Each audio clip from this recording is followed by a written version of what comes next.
Hello students, तो पिछले video में हमने सॉलिड एंगल डिफाइन किया था एंड उसके प्रोजेक्ट कितना वैल्यू रहेगा inside a body and outside a close surface, वो सब हमने देखा था। तो इस वीडियो में I am going to give a relation between solid angle and plane angle एक स्पेशल केस के लिए। ओके, तो इमेजिन करो, स्फेरिकल सिमेट्री के लिए कर रहे हैं, तो इमेजिन अ स्फीयर एंड इसके सेंटर पे एक कोन सिमेट्री से, इमेजिन करो एक कोन जैसा कट कर दिया। तो अगर इसको कोन की तरह कट करोगे तो कैसा दिखेगा ये? It would look like this. ये इसका क्या हुआ? सरफेस एरिया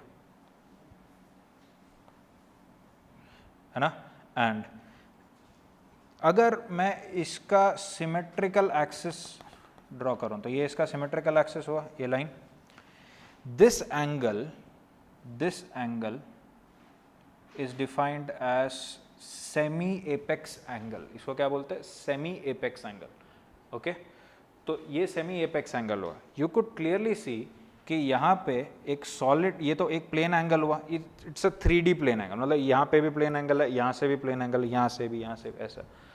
एंड 3D में डिफाइन करने के लिए what can we use other than that plane angle? That is solid angle, which is omega. Okay, so now we are going to relate omega with alpha. This semi vertex angle, semi apex angle को solid angle के साथ relate करने वाले। This is the center of the circle and this is the center of the sphere and this is the radius of the sphere। तो इसको देखो, इसको ये 3D में कैसे दिखेगा देखते हैं, ठीक है। तो it would look like this।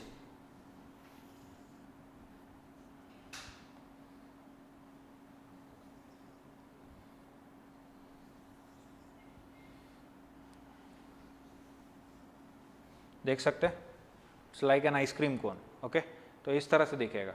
And ये एंगल कितना हुआ? This angle is alpha.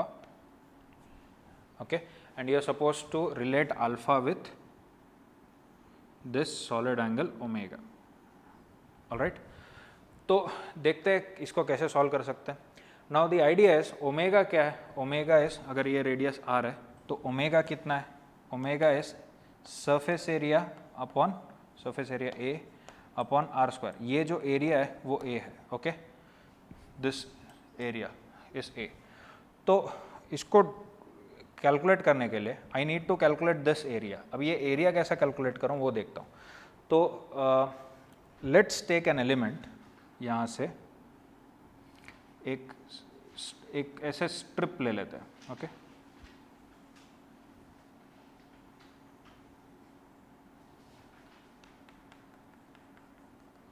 Okay, and ये जो स्ट्रिप है, this is a 3D strip, ऐसे।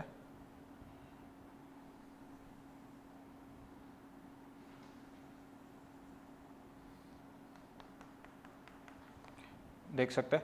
एंड ये जो है, ये जो स्ट्रिप है, ये इसका जो एंगुलर पोजीशन है, इसके एंगुलर पोजीशन को थीटा ले लेते हैं एंड उसका जो थिकनेस है वो d थीटा एंगल सबटेंड कर रहा है।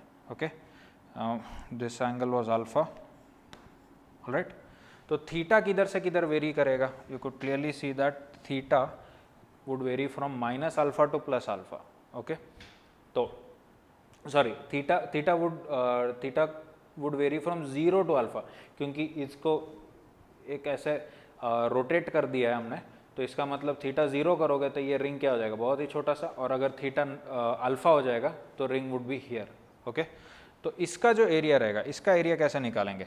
कैन यू सी दैट ये आर्क लेंथ, सॉरी ये जो एंगल है वो डी थीटा है। So this angle, sorry this arc length is going to be R D theta. This arc length is going to be R D theta. And ये जो radius है, इसका जो रेडियस है वो क्या है? R sine theta.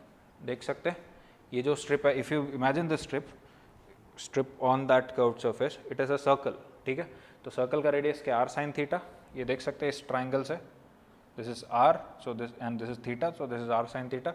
एंड ये डी थीटा, तो ये थिकनेस क्या होगा? R D theta. तो इसका जो स्मॉल एरिया रहेगा, इस स्ट्रिप का जो एरिया रहेगा, D A is going to be 2 pi of R sine theta, 2 pi R sine theta, ये इसका लेंथ हुआ into thickness which is R D theta, मतलब डी ए कितना हुआ, D A is 2 pi are square sine theta D theta. Okay, so what is the total area?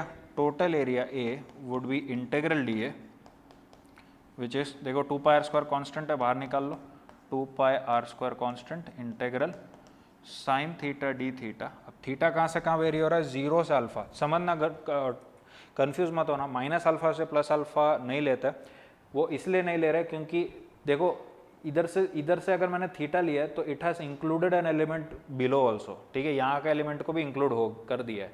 अगर नहीं include किया रहता तब हम लोग ये थीटा को कहाँ से कहाँ लेते हैं, माइनस अल्फा से प्लस अल्फा. ओके, तो इसका जो लिमिट होगा it would be from 0 to alpha. Okay, तो इसका तो पता है साइन थीटा का इंटीग्रेशन क्या होता है, minus cos theta. Minus cos theta तो अल्फा पुट करेंगे तो माइनस कॉस अल्फा हो जाएगा, एंड 0 पुट करेंगे तो माइनस ऑफ -1 तो 1 हो जाएगा. तो what do you get, area is equal to 2 pi are square into 1 minus cos alpha. ये हमने एरिया निकाला है. ओके, मतलब ये this area. Alright, you could clearly see that अगर अल्फा, इफ अल्फा इज 0, तो अगर अल्फा 0 हो तो कॉस अल्फा 0 हो जाएगा, तो कॉस 0 1 हो जाएगा, तो 1 माइनस 1 0, तो एरिया क्या हो जाएगा, 0. इफ अल्फा इज 0 तो area would be 0. Alright, now what if alpha is 90 degrees. अगर पाई बाई 2 लेता हूँ तो अगर अल्फा को देखो, इमेजिन करो 90 डिग्री, तो वो किधर तक आता, ये alpha would be till here. इसका मतलब देखो हेमिस्फीयर हो जाता. तो अगर कॉस अल्फा 90 तो कॉस अल्फा क्या होता, 0. तो देखो 2 पाई आर स्क्वायर हेमिस्फीयर का एरिया. अगर मान लो कि अगर इसको फुल स्फीयर करना है तो अल्फा क्या हो जाएगा, 0 से पाई. तो अगर पाई तक हो जाएगा तो देखो पूरा स्फीयर आ गया. तो अगर कॉस अल्फा को पाई लेंगे तो कॉस अल्फा -1, तो 1 minus -1 is 2, 2 into 2 pi are square, 4 pi are square, area of a sphere. Okay, now we are not interested in the area, we are interested in the solid angle. तो solid angle क्या होगा, a by R square. When you do that you will get omega is equal to 2 pi into 1 minus cos alpha. Very very important concept. ठीक है, ये formula याद रखना, omega is equal to 2 pi into 1 minus cos alpha. ये बहुत सारे problems easy कर देंगे. ओके, आगे के कंसेप्ट्स में.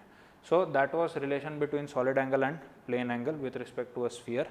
ऑलराइट, नेक्स्ट वीडियो में हम लोग इसका जो भी हमने पढ़ा, इसको क्यों पढ़ा वो कॉन्सेप्ट देखेंगे, दैट इज गाउस's लॉ. Okay, thank you.